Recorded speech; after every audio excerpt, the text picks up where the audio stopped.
Excellencies, honorable members, and representatives, ladies and gentlemen, esteemed colleagues and guests, it is my great honor and privilege to stand before this distinguished assembly of brilliant minds and renowned policymakers at a time when our global community is at its most urgent need for unity, cooperation, and common purpose.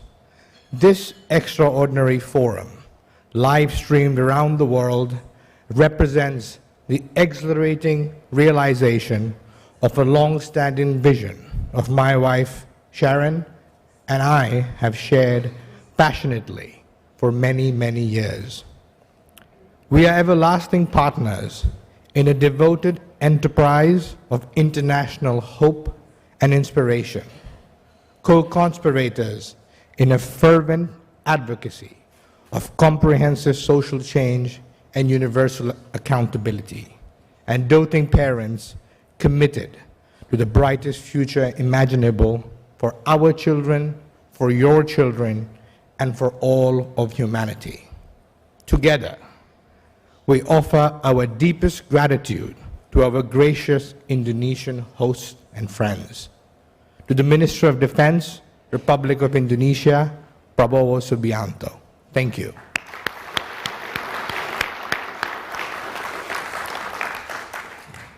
Coordinating Minister for Maritime and Investment, Luhut Panjaitan.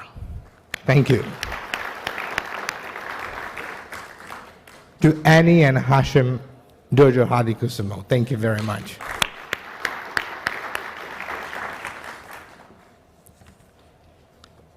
You all have been instrumental in the realization of this Global Food Security Summit. Thank you and God bless. Our sincerest appreciation is extended to Fred Kempe, Matthew Kronig of the Atlantic Council, and the Scowcraft Center for Strategy and Security. Thank you very much. To our American policymakers and their international counterparts, and we thank the people of the world for their faith and fortitude as we reaffirm our solemn pledge to deliver both equity and equality to those who have been so woefully deprived. The recognition of food as a human right was established nearly 80 years ago. President Roosevelt, as well as leaders of 48 other nations, convened in Hot Springs, Virginia, for the United Nations Conference of Food and Agriculture.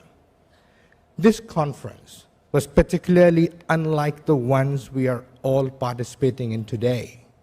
The outcome? A universal Declaration of Human Rights. Within that declaration, not only is the right to food proclaimed, the right to adequate food as an essential facet to an individual and family standard of living is stated. In the near century, since this crucial mandate and cornerstone of the FAO, 192 member nations and organizations have stood side by side, linked in a tireless battle against the insidious plague of food insecurity and all forms of malnutrition, guided by the enduring motto, Fiat Panis, let there be bread.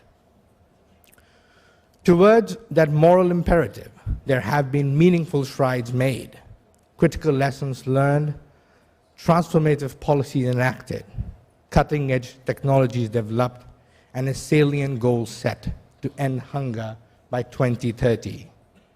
But as history has proven time and again, we exist in a rapidly changing and unpredictable world.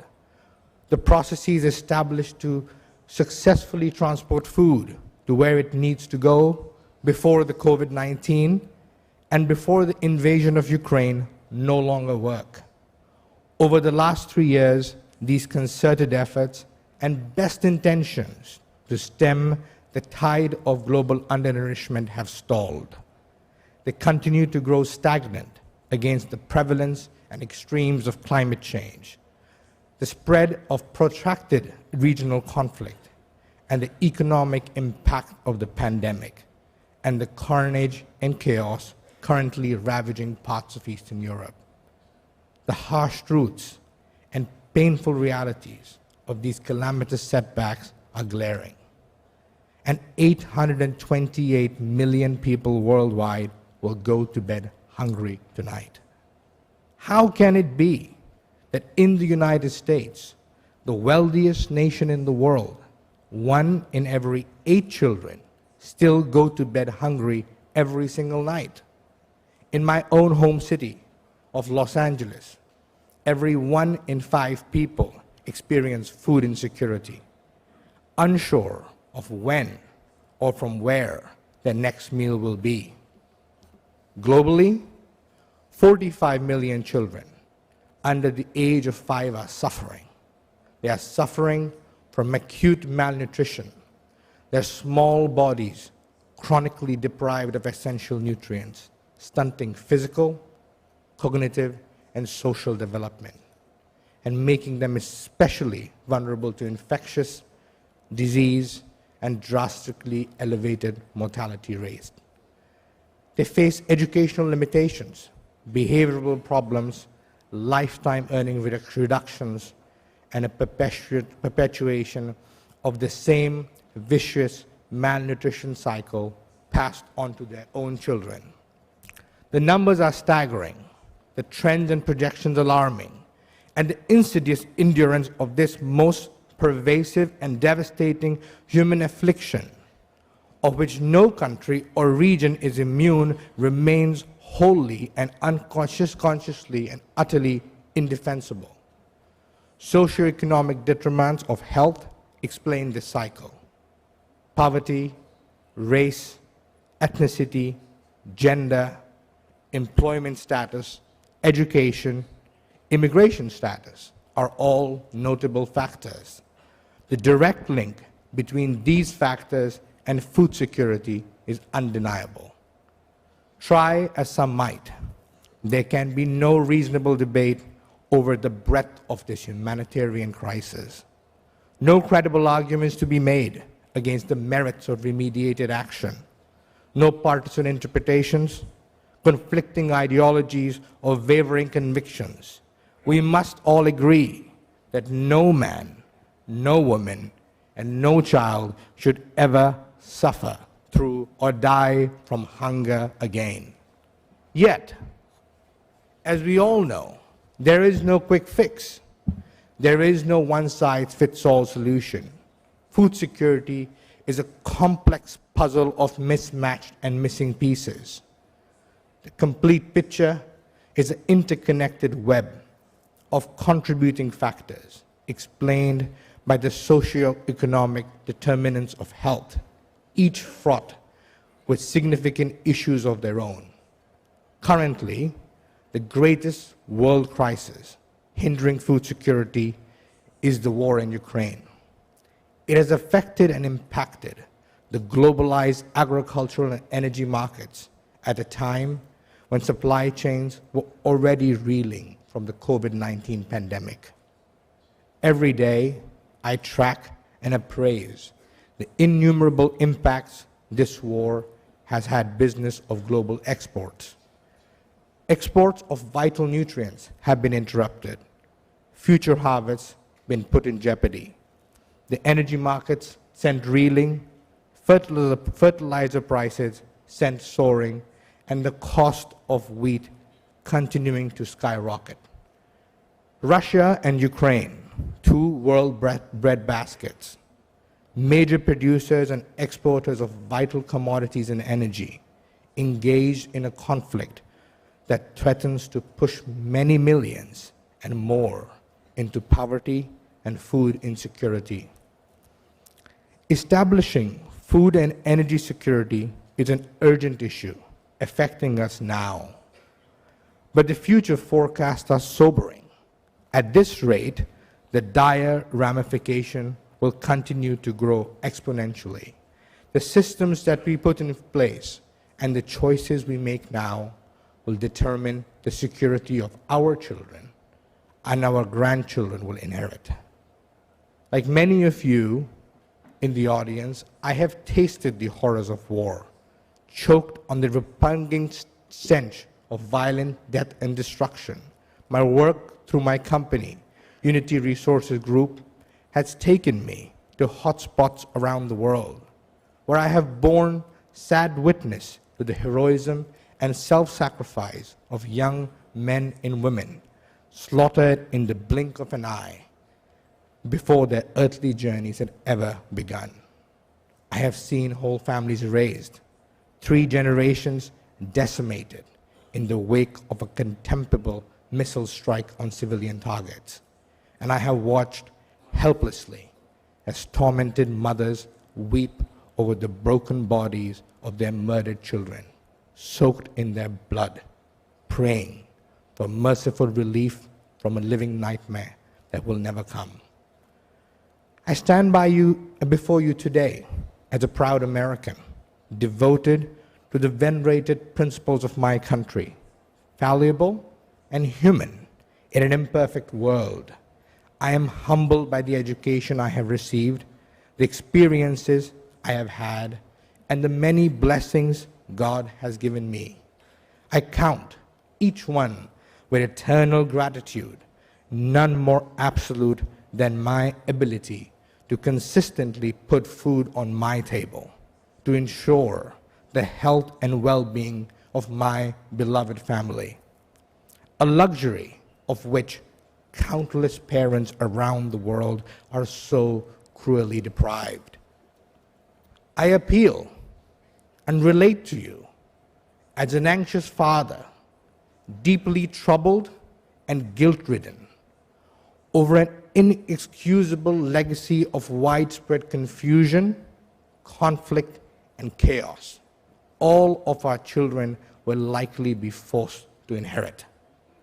I implore you, as a member of the human race, mortified by the unnecessary suffering of even a single brother or sister, furious over the goals we have missed, the priorities we have misplaced, the opportunities we have squandered, but still greatly emboldened by the prospect of providing my children, your children, and the children of the world, children of the world with the well-deserved birthright of dignity, security, and essential rights to work together collectively to propose solutions to this long-lasting issue we are facing.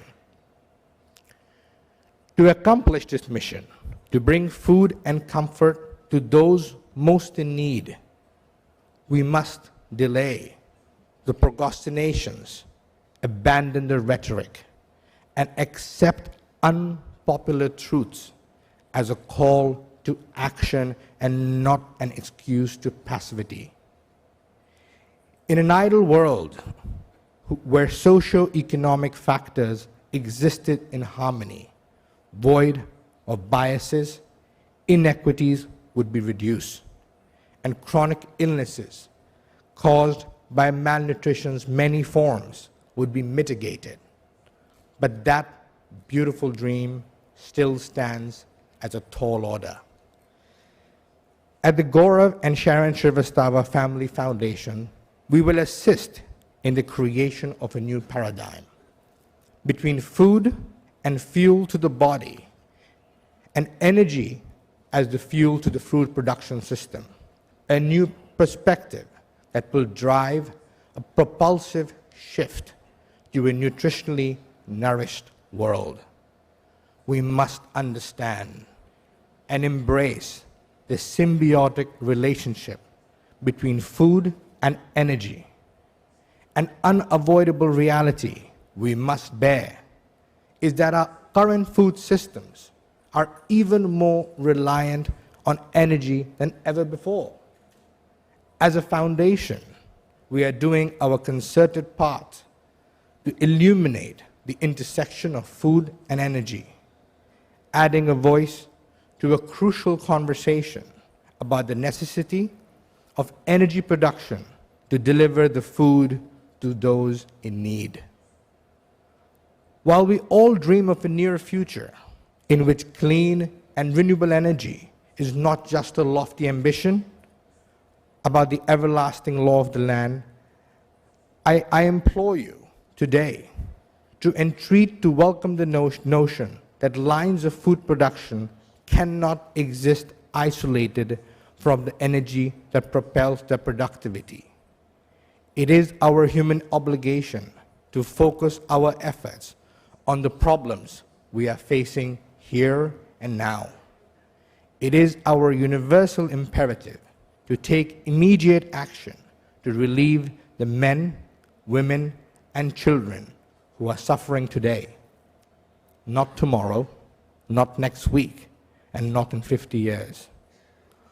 While our days of fossil fuel dependence are numbered, we also agree that the immediate and complete eradication of oil reliance is still beyond our grasp. Modern agriculture runs on oil. Commercial farmers need tractors, irrigation pumps, harvesters, the fertilizers that feed the crops, the pesticides that preserve them, the packaging that protects their quality are all produced using oil. From seed to harvest, packaging to storage, containers to ship, trucks to roads, these supply chains lead to food, the focus of conservation today.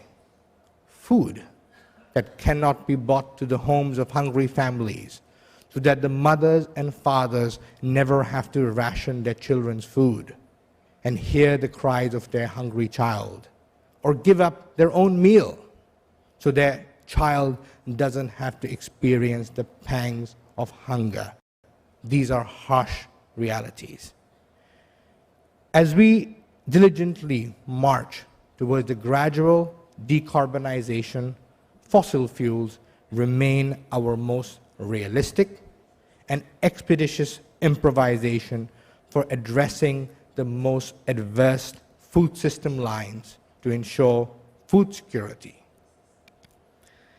This is the physical, literal, realistic change to be able to deliver on the promise established 80 years ago on the right to adequate food. The United States has always been looked as a shining beacon of hope, a gateway to humanity's future, founded on the unimpeachable virtues of liberty, equality, and steadfast in the ethical imperatives of welfare, justice, and dignity, and driven boldly to lead by example. By expanding the scope of our Feed the Future initiative, our President, Biden, has reaffirmed our unfaltering commitment. It is a time for all of us, as we collectively represent the world's 20 largest economies, to work together and build on the progress we have already made. We must fearlessly continue the copious work that still lies ahead of us. It's time to show our citizens, our foreign neighbors, our fellow men and women, that our promises are not empty, that our outrage is real and conviction is unwavering, just like the superheroes our children imagine us to be. This forum, these conversations, and the discourse to follow today, I mark this as a compelling watershed in our struggles. But we cannot forget that at this very moment, across America, single parents are shopping for groceries, forced by insufficient budgets to choose between fresh vegetables and lean proteins that will feed their children for 2 days, or boxes of far less nutritious pasta that provide for an entire week. A heartbreaking plight nobody should face, not in 2022, not ever. These are difficult choices to be made, sobering concessions to digest, and a pragmatic roadmap to be plotted that prioritize grace and humanity over politics and caustic saber rattling. These are discussions we need to have today to influence that parent's ability to not to choose between aiding short-term hunger or choosing long-term health for their family. It's very basic. We must devise alternative plans to keep the energy flowing, to stabilize market shocks, to mitigate a deepening energy crisis, and reopen the plentiful grain gates of Russia and Ukraine to the world. Plans conceived with redundant safety nets, oversight, and adaptability, born with the spirit of pragmatic neutrality, intended as a less aggressive, non-interventionist proxy to the imposition of price caps that do not work. We need a program that can be managed and maintained through clear and transparent reporting mechanisms, with banking support from trustworthy institutions and multifaceted administrative superiors. A program that needs to be crystallized, that in short order will adequately feed the hungry, comfort the afflicted, and dramatically rebuke the all too comfortable warmongers and profiteers who pose the greatest threat to peace and security on a global scale. And most importantly, we need a confident first step in the right direction, a bridge towards progress and resolution, a gleam of contagious hope that every living soul on this planet is urgently in need of. My wife, Sharon, and I are blessed with 2 young children. Our divine inspiration, we watch them play in wonderment, interacting harmoniously with all other children, the ones that look and speak like them, and the ones that don't. They are the future, our legacy, and our source of tremendous clarity and reflection. Their unconditional love and universal acceptance humbles me and sometimes makes me embarrassed to be a grown-up. Sharon and I firmly believe that the answers we seek are simple and infinitely achievable. We just have a history of making the journey unexplainably complex. All of us in this room and on this planet must commit to a solemn covenant, impervious to race, gender, socioeconomic, or geographical divides, an unbreakable promise to all generations that have and will come to be, that every human citizen on this earth will soon be guaranteed the dignity and respect they inherently deserve. Of the question, where do we go from here? The inspirational leader and civil rights visionary Martin Luther King declared, "Our world is bruised and battered by a universal blight that knows no boundaries, an epidemic that does not discriminate, an abomination that won't be solved without compromise, compassion, and undivided resolve. We must steel our conviction, draw our strength from a higher power, and learn from our children that we must, from now on until the very end of time. It is our only hope." Thank you.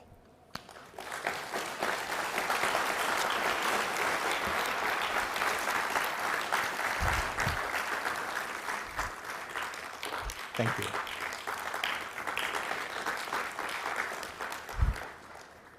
Now, it is my distinct pleasure to introduce a true champion of defense and security, an Indonesian patriot an emissary of global peace and unity, a bridge builder towards the abolition of all food security, and a brave line front warrior in the battle against the grave threats that undermine health, prosperity, and wreak havoc on the very fabric of society.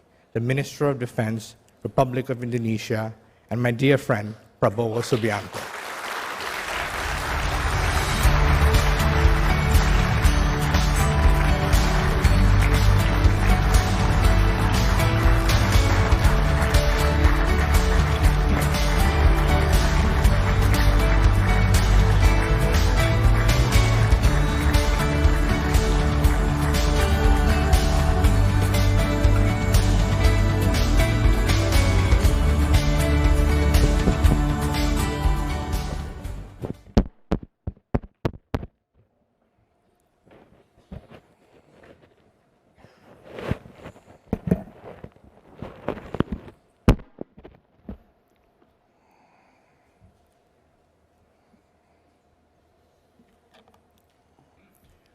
Bismillahirrahmanirrahim. Assalamualaikum warahmatullahi wabarakatuh. Salam sejahtera bagi kita sekalian. Shalom, Om Swastiastu, Namo Buddhaya, Salam Kebajikan. Good morning, ladies and gentlemen, distinguished participants of the Global Food Security Conference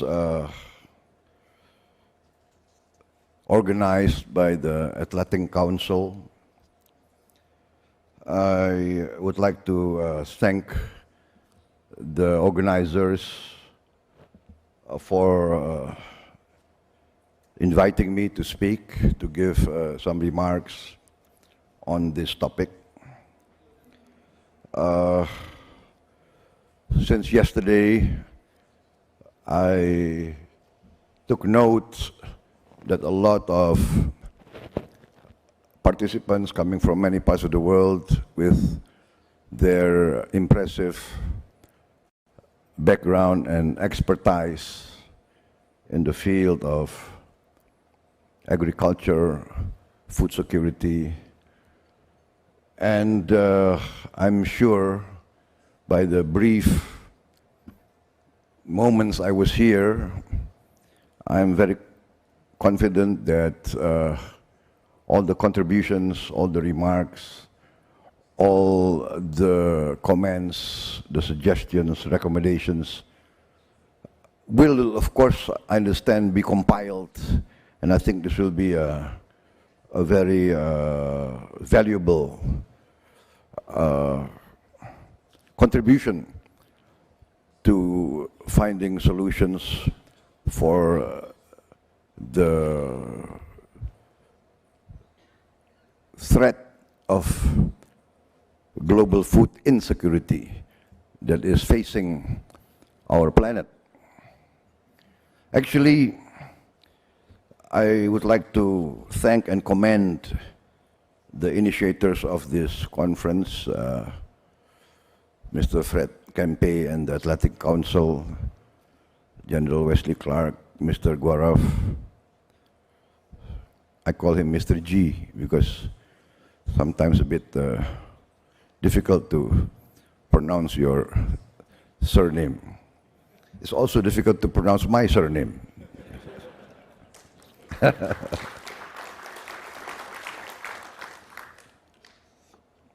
I think my surname is longer than your surname.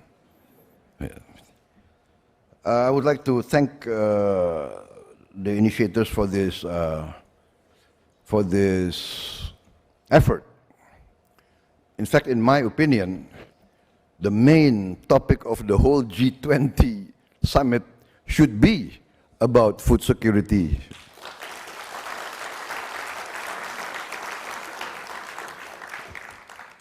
In my opinion, food security, or shall we say the threat of food insecurity, is an existential threat to humankind, because Without food, there is no civilization, there is no humankind. Because of the experts attending here, I do not pretend or aspire to give an expert's perspective. I will give an overview of the Indonesian perspective on this issue. And perhaps this can help contribute to our general understanding. First of all, food, energy, and water actually is one cycle that is interrelated. To secure food, we need water. Water is the essence of life. And to secure food, the speakers before me have emphasized the importance of energy. In this cycle, which in front of us has proven to be a threat of scarcity. This is compounded by more threats that compound this existential threat. First, whether we like it or not, there is a population explosion. Maybe this is sensitive. There are part of the global elite still very influential, still very powerful, even in my country, that do not like for us to talk about population explosion. But if we are a real leader, sometimes leaders must say unpleasant things. This is a dilemma, it's a paradox, especially for politicians. Especially for politicians who want to get elected.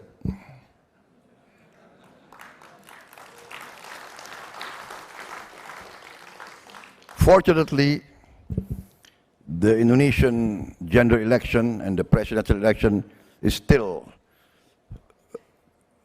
rather in the future. This is the dilemma of people in leadership position. If we warn about a danger coming, they accuse us of being pessimistic. My President Jokowi, this year alone, I think has spoken maybe 25 times more in public, warning the Indonesian people that we are facing difficult times. Next year will be very difficult. And there are people who accuse him of spreading pessimism. And I understand, maybe some people cannot accept the necessities of how do we face this population explosion. For instance, Indonesia, our increase in population every year is 1.9%. That is 5 million new babies every year. 5 million new mouths. 5 million. The size of Singapore. Every year in Indonesia, there is a new Singapore. You see, Indonesians, when they face adversity, they laugh. Indonesians are happy people. Sometimes we don't know what's ahead of us. maybe we will go somewhere happily. What I'm saying is this: every 10 years, a new Malaysia. What government in the world? What expert in the world can consider feeding 5 million more mouths a normal and an easy challenge? My friend Mr. G has said he's very proud of feeding his family. A leader of Indonesia must think of feeding 5 million babies every year. Every year. Anybody who wants to run for president of Indonesia, I think, should consult his psychoanalyst, I think.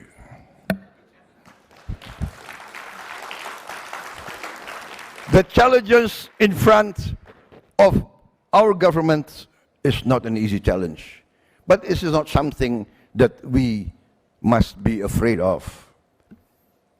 As a former soldier, you know, they say, former soldiers, old soldiers never die. They just fade away. General Clark has faded away today. He's supposed to be here in front of me.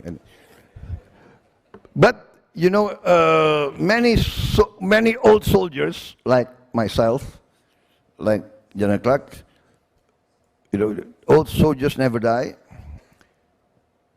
They just fade away. That is somewhere. But in Indonesia, old soldiers never die and they never fade away. Until the Almighty God calls us. Then not only do we fade away, we are called away very fast. So this population explosion is something in front of us.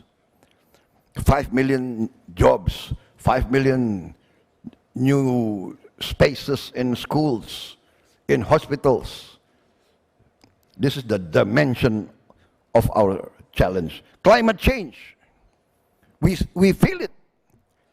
Jakarta is, the sea level is increasing 5 centimeters every year. And during one of my visits to the coastal area of Tanjung Priok, families, the water is in their living room. They are sleeping in their bedroom with the seawater in their bedroom.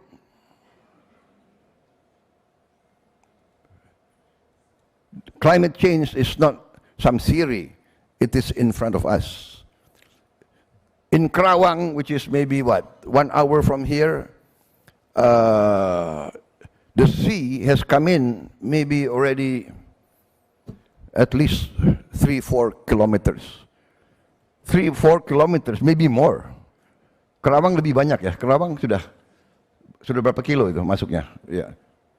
Kerawang, you are from Kerawang, are you? 3-4 kilometer. Gue baru ngomong 4 kilometer dari. Pinter aja lo. This is the speaker of the West Java Parliament. So climate change for Indonesia is real. Can you imagine 4 kilometers times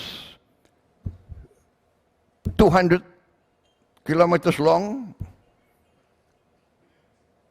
300 square kilometers. How many hectares have we lost from productive land, from arable land, from our rice bowl? Kerawang is the rice bowl of Indonesia. And of course, in front of us, geopolitical conflict. I just would like to reiterate, you know, Indonesia, our traditional foreign policy is one of friendship to all countries. We respect all countries. We respect all great powers. we are free and active in our relationship, we always try to maintain equal in our respect and relationship. We consider ourselves, by history, Indonesia was one of the founders of the non-aligned movement. I would like to reiterate this because although we consider United States as a very good friend and strategic partner of Indonesia, the United States having many times assisted Indonesia in our darkest moments. The United States have supported our war of independence. So we acknowledge this friendship, but as a good friend, sometimes we have to be courageous enough to remind our friends, remind our close friend who we admire, who we want to emulate. I think the top Indonesian intellectuals, educated leaders, most of them are educated in Western countries. I think many of our leaders understand and have read your Declaration of Independence. We also aspire to life, liberty, and the pursuit of happiness. That is our goal also for our people. But this is important. In any geopolitical conflict, there are always two sides to a story. And each side is convinced they are right. Each side is willing to die for what they consider to be right. I have to remind everybody, there is always two sides to a conflict. The important thing is, do we want to resolve the conflict or not? If we do not want to resolve the conflict, we are entering a very dangerous region and a dangerous zone of time. A few days ago, I was listening to a remark by a very senior former United States military leader, Admiral Mullen. I think 3 days ago. I think Admiral Mullen was the former chairman of the U.S. Joint Chiefs of Staff, if I'm not mistaken. Is that correct? Please correct me if I'm... He was the former chairman of Joint Chiefs of Staff. He reminded everybody, it's on the YouTube, we are in danger of a nuclear war. We are in danger of a nuclear war. We hope, we pray that the leaders of the world will be wise and enlightened. But we have seen in history many great conflict, many great explosion, conflagration happen out of accident. Wars happen because of accident. Sometimes wars happen because of one lieutenant or one captain who start firing because he was afraid. Therefore, what we talk about is compounded by these threats. Geopolitical conflict on all matters, in our opinion, the situation of the world, the fact that our planet is getting smaller, we need wisdom, we need compromise, we need patience, we need the courage to go halfway. Zero-sum game victories, I don't think is feasible in the current state of the world. We can be right, but are we doing it in the long-term interest of our people? Without food, energy, and water, economic crisis, social unrest, civil war, failed state. Therefore, food, energy, and water is existential. Indonesia, we have been blessed the last 3-4 years with very consistent and very big rainfall. However, now we have to be prepared. After the phenomena called La Nina, we have to be prepared for El Nino, and when El Nino comes, we have to be prepared for several years of dry weather. Therefore, it's also part of our initiative, the Indonesian defense community. We are working very hard to secure water. We are exploring for water in the dry parts of our country. I think last 2-3 years, our military, we have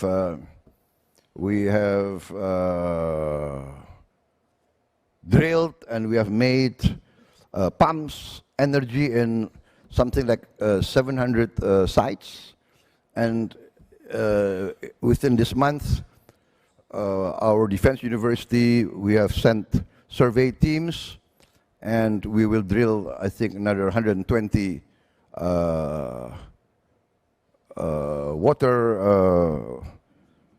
water pumps. And also, what is very interesting is there is a new geological phenomena, actually.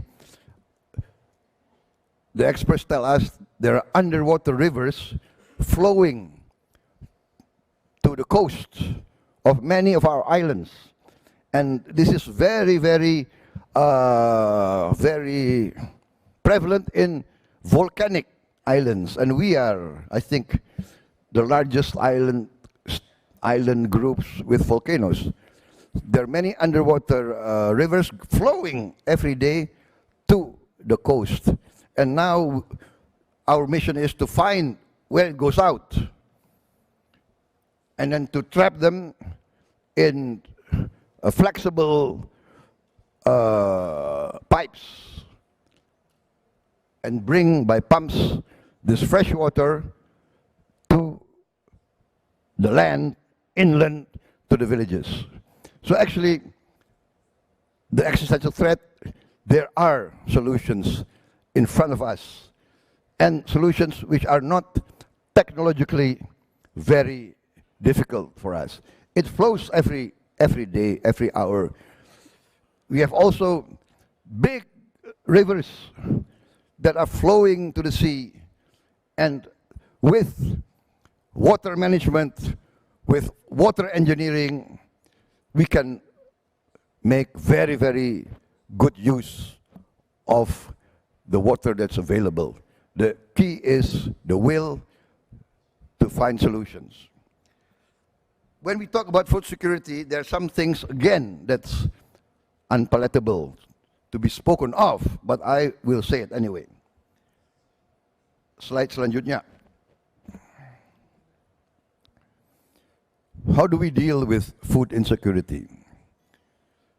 To be very frank, if the political elites of all countries have cohesion, are united, do not fight amongst the elite who wants to be what. And the elite are informed, want to learn, want to study. And the elite will not be swayed will not be influenced by traders. I want to make it clear, I'm not against traders. I was, before going into politics, I was a trader myself. Trade, business, that is what fuels human growth and human enterprise.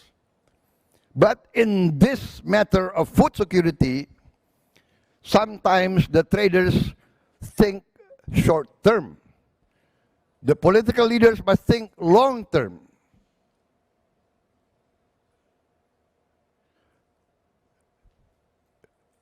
The traders think of annual profit. It's not their fault. They are traders.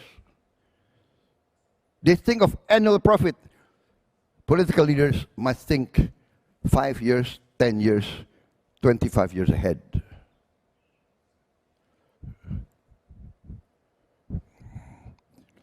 But sadly, many countries, including my own country, sometimes our elite are nearsighted, uninformed, sometimes do not want to be informed. I have been talking about food security in Indonesia, I think, for the last, 20 years. When I retired from the military, I was elected as a chairman of the Farmers Association. And after that, I was elected also as the chairman of the Small Market Traders Association. Maybe many of them come here to listen to me. We have what now? Something like 16,000 traditional markets. 16,000. And always the challenge is between the big supermarkets and the small traditional markets. How do we reconcile that they live together, not killing? The big guys absorb all the profit, and the small guys die because of lack of oxygen. This is the challenge again. And many of our elites also, now after we see the conflict in other parts of the world, after the FAO, the WHO remind us, then now everybody talk about food security. But let me say very frankly, maybe 3 years ago, many of our elite do not even want to address the matter of food insecurity. So I think this is something that we must take note of. And therefore, events like this is very important as part of the educating the elite. Solving hunger, solving food insecurity, yes, it's about seeds, about technology, about this and that, and yes, but more important is the unity, the cohesion, the ability amongst national elites and international elites to work together. To cooperate. And this is easier said than done. I do understand that.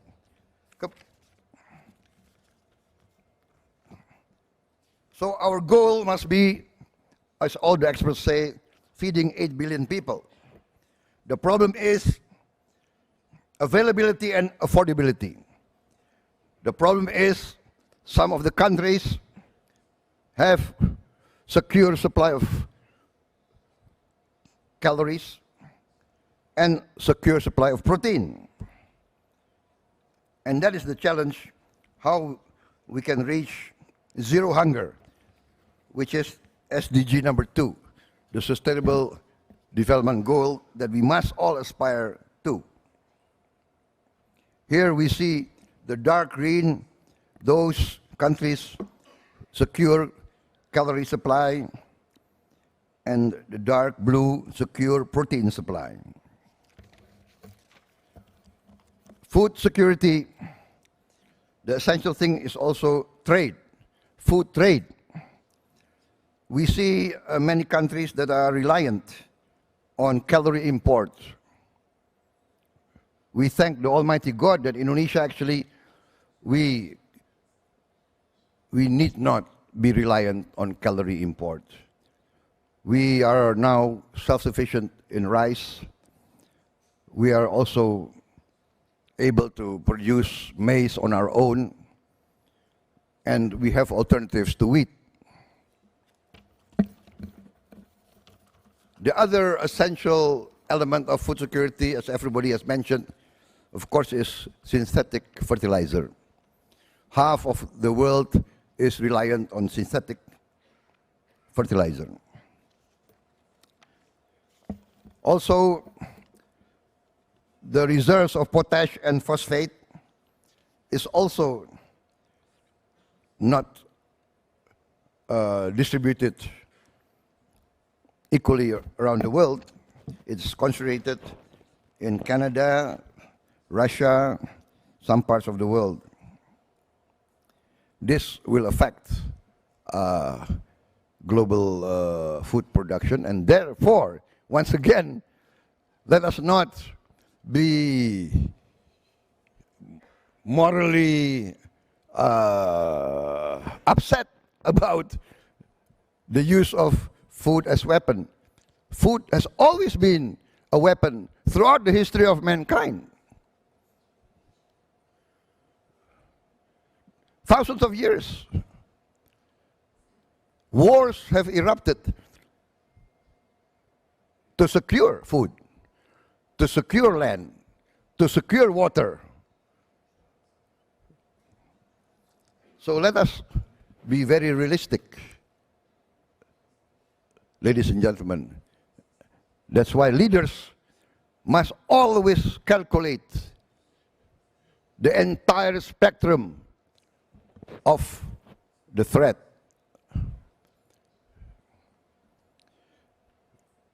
As a former military officer, we learned that war is not just the beginning, or the war start with the firing of a shot. No. War is already a spectrum. Trade, competition is war. Financial war. We can destroy a nation by destroying their currency. So, once again, leaders must always think the entire spectrum. Because, as I said, a conflict has two sides. One side may be strong in this area, the other side maybe is strong in the other area. And two conflict sides, they want to win, they want to survive. Therefore, they will use all weapons at their disposal. That is the lesson of history.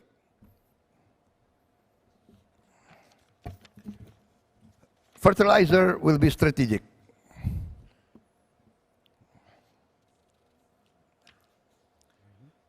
Because of the source of fertilizers, source of the ingredients of fertilizer, we must be prepared for daunting challenges ahead. We all know, everybody's talked about the vicious, the cycles that are emerging, food price increasing, oil very high, the price of natural gas is already 10 times higher than 2 years ago in Europe. Cost of maritime trade, 3 times pre-pandemic average. Interest rates rising, price of fertilizers increase. And this results in cost of living increase, real incomes falling down, the ability to cope, small families, farmers, decreasing, the financial power of several countries decreasing. What is the result? We have to be prepared for social and political unrest in many parts of the globe. Some more figures, wheat price have risen 200% in 2 years. Palm oil, nearly 200% in 2 years. Indonesia, very fortunate, we are the largest producer of palm oil. And at one time, we were embargoed by Europe, our palm oil. But it turned out perhaps to be a blessing in disguise. Because we could not go to the European market, we are forced to use our palm oil for biofuel, for biodiesel, and now we have biogasoline. Sometimes threat, sometimes adversity result in opportunity. So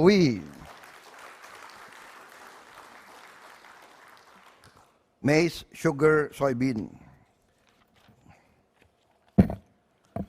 We understand also the components of food, that energy, very strong component. A lot of people have spoken about this. Corn, high component.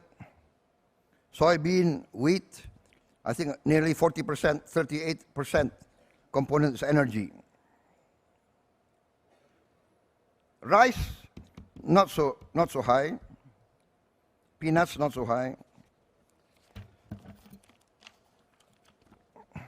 Protein crisis in the next 25 years.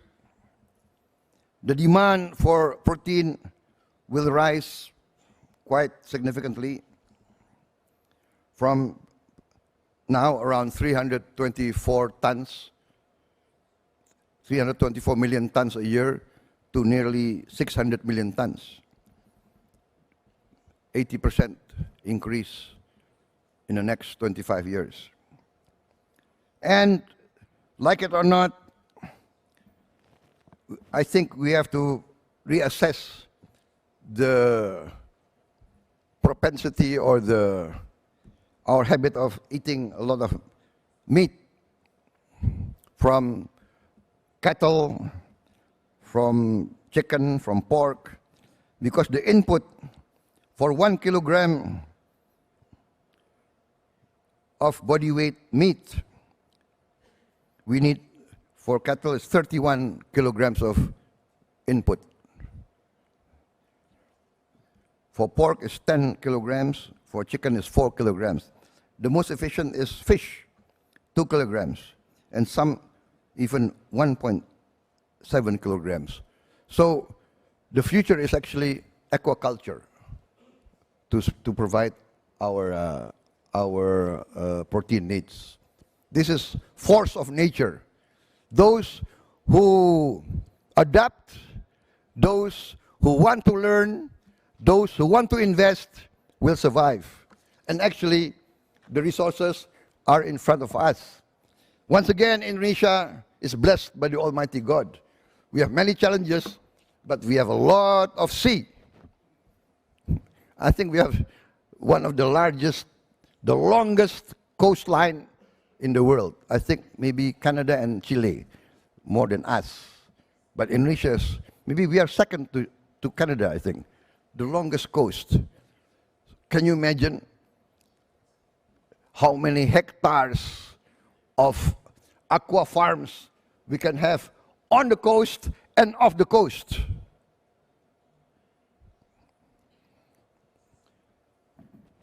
We have now 23 million hectares of arable land. But we have also 120 million hectares of forest. Sad to say, about 80 million hectares of our forest are degraded, are already degraded. So, what is our vision? What is my strategy, which I proposed to my president, that the degraded forest we convert to productive land to create food and energy. They are already degraded, but before they supported forests. That means the land is fertile by the greed of many short-term, how can I say that in an audience that's a lot of Americans here, you know? Because, right? But I would say that many capitalists are very greedy. Even some capitalists, they are proud. They say greed is good. That is the essence, I think, of neoliberalism, right? There are capitalists say greed is good. Let me be richer and richer, and I don't care what happened to the poor and the hungry, you know. Once again, I do not criticize capitalism per se, but I'm saying we have suffered. It's not anybody's fault, it's our collective fault. Whenever God has given so much blessings to a people, sometimes the people become complacent and the people become negligent in protecting their resources and their future. So, can you imagine if the 80 million hectares or 88 million, I think the data is there, yeah. If we convert only 16 million, our Bapanas, our planning agency calculated 16 million of those 80 million degraded. If we convert this to food production, we can be the bread basket of the world. So, this existential threat and this, let us say, ecological or environmental disaster, we can turn around to be environmental and food opportunity for the world. It does not, we do not need too much technology. We do not need, the nature has given us this, let us say, comparative advantage. 16 million hectares, let us say 8 million for food and 8 million for energy. We can produce renewable energy, clean energy, bioenergy from a lot of plants, from palm oil, from aren, palm sugar, from cassava. We also, we are in a tropical climate. We can have 3 crops a year. 3 crops a year. With good management, good technology, good management, can you imagine the increase in production? We also have 225 million hectares of marine territory.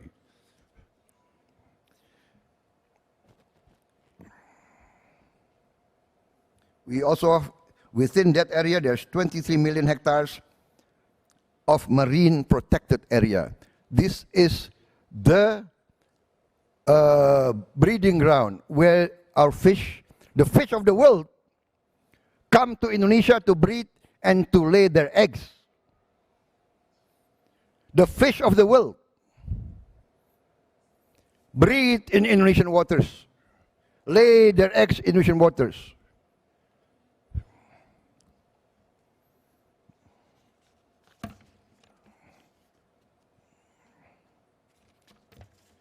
So, Indonesia's current role.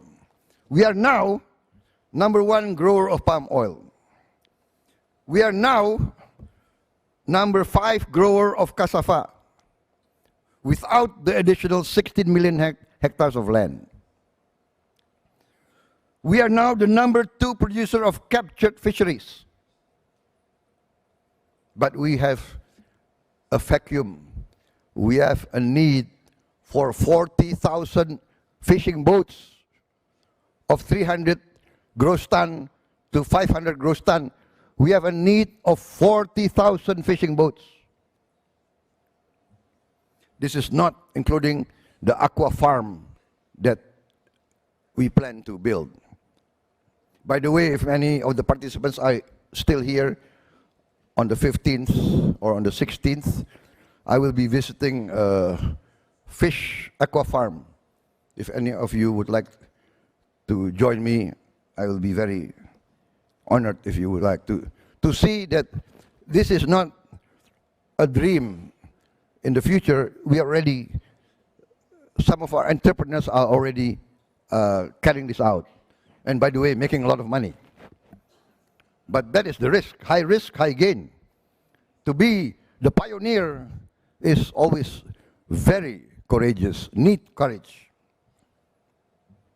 We are the #1 grower of seaweed, healthy protein, antioxidant.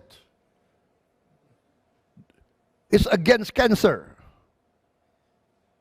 And we are now already, alhamdulillah, self-sufficient in rice production. Kita sudah swasembada beras.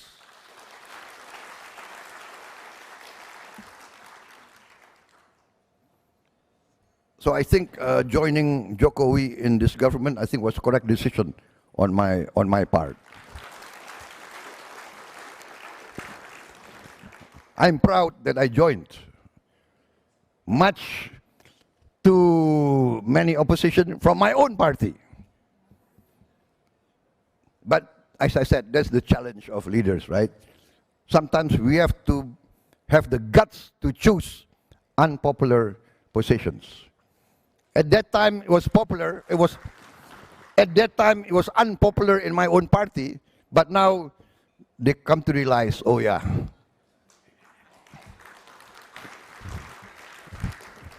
that guy is not that stupid. You know, sometimes soldiers, we have the reputation of having no brains. Especially infantry. I was in the infantry, you know. The smart guys in the army, they always go to the engineers and the artillery. Those of us who are average, they send to the infantry. But now the developments in a certain part of the world where there is now open conflict, I will not say where, it's somewhere in Europe, the development of war tactics, now they say it is the return of the poor bloody infantry. One infantryman can destroy a tank with a rocket which costs only maybe $100,000, can destroy a tank which costs $5 million. So I think I made the correct decision also at that time when I was young, joining the infantry. And as a former soldier, I realized the importance of food. I come now to a topic. My favorite topic actually is cassava. But this is also Bill Gates' favorite crop. I think cassava will prove to be the savior crop of the world. Indonesia, I think, can become the foremost producer of cassava, and cassava is the most efficient in the need for input, for water, etc., etc. If you see here, the input for cassava is quite efficient. Produces 250,000 calories, but only need 65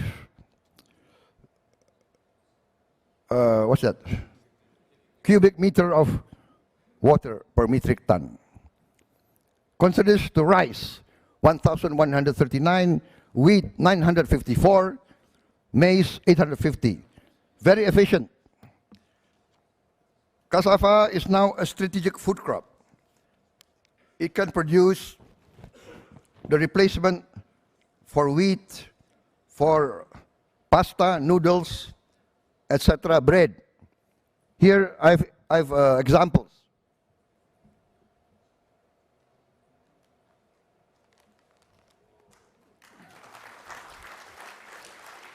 This is already in production by our entrepreneurs. We are producing pasta from cassava.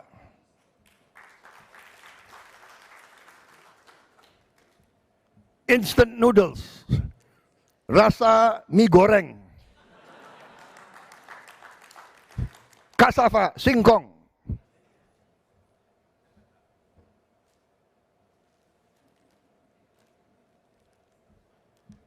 This Korean beef mushroom, cassava.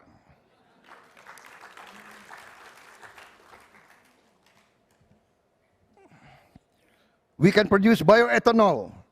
We can produce alcohol, vitamin, bioflavonate, other products, bioplastics, glue, explosives, feed for cattle.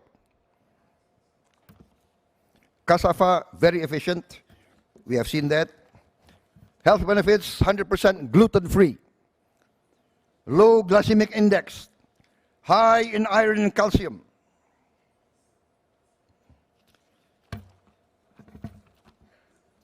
I continue. I think I've taken a lot of the time.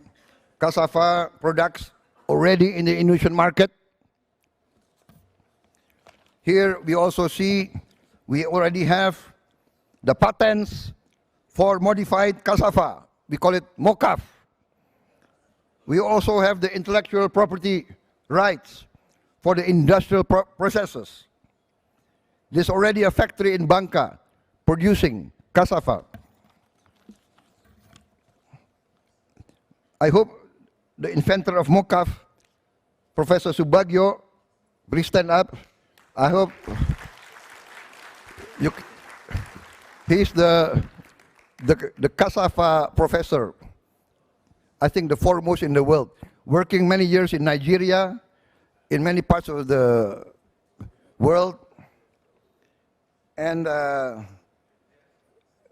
we see they're producing processes. There's also Mr. Fidrianto, an entrepreneur,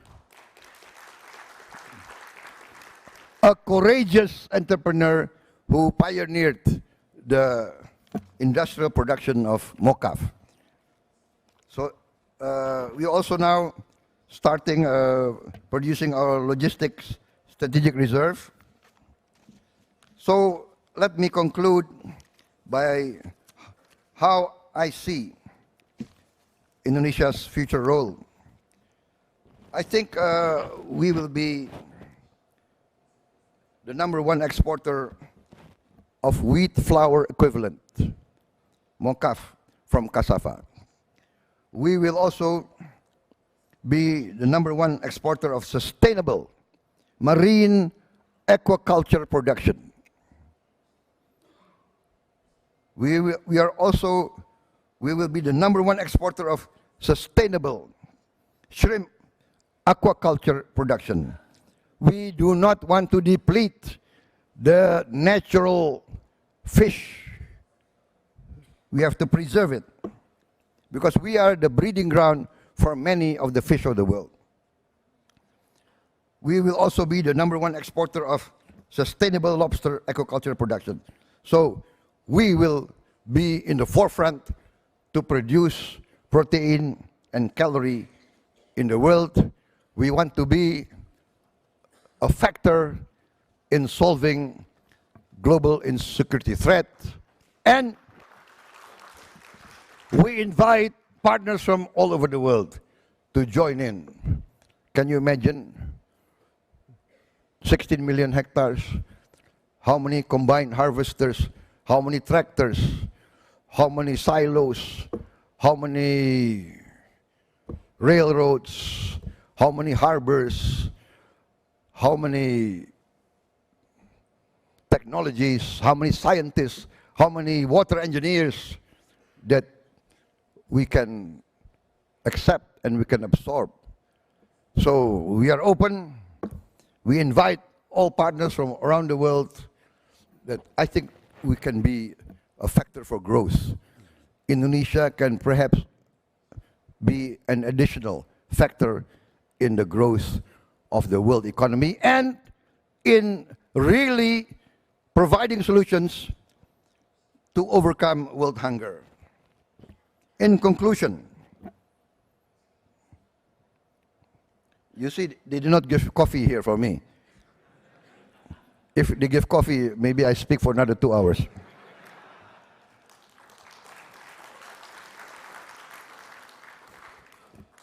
It is my opinion that I hold very strong to successfully handle the challenge. We need global peace and we need global partnership. We have to work together. If we can come to this, if we can reach out to our adversaries, if we can overcome past mistakes, if we can admit to ourselves that perhaps we have made some mistakes, and we can work in a global partnership, I think we can solve the problem. But, as I mentioned, in any country, without the cohesion, without the unity, without compromise, without cooperation amongst the national elite, there can be no national prosperity. To have prosperity, we need peace. That is the lesson of mankind history. I was a former soldier. I know the ravages of conflict. There is no benefit to war and conflict. Sometimes we are forced to. But as a former soldier, I realize we must avoid conflict. That does not mean that we must be defenseless. No. Apparently, humans as a species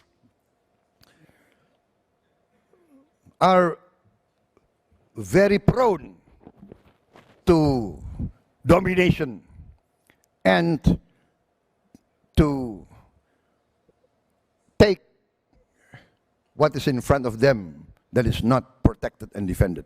That's the human nature. I think that concludes my remarks. Let us work together to achieve understanding, compromise. Hopefully, in this G20 in Bali, the name of Bali, of the Balinese people is Pulau Dewata, the island of the gods. So, we hope that there will be magic and miracles in the island of the gods. Let us work for peace and prosperity. Thank you very much. Thank you.